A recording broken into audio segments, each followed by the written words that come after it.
तो आ गए आप सभी लोग दोस्तों। जिस चीज़ का हमें सबसे ज़्यादा इंतज़ार था वो चीज़ हमारे साथ आ चुकी है। हाँ दोस्तों, Realme 2 Pro की अनबॉक्सिंग लीक होकर आ चुकी है और मैं आपके लिए सबसे लेटेस्ट चीज़ें लाता रहता हूँ, मैंने कहा था।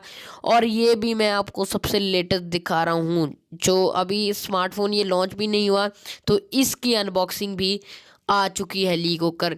तो वीडियो को एंड तक देखेगा और अगर आप वीडियो आपको अच्छी लगी हो ना तो एक लाइक दे देना, ठीक है। और चैनल को सब्सक्राइब कर दीजिए ताकि आपको ऐसी लेटेस्ट वीडियो के नोटिफिकेशन सबसे पहले मिले। तो चलिए वीडियो को शुरू करिए और एंजॉय करिए वीडियो को।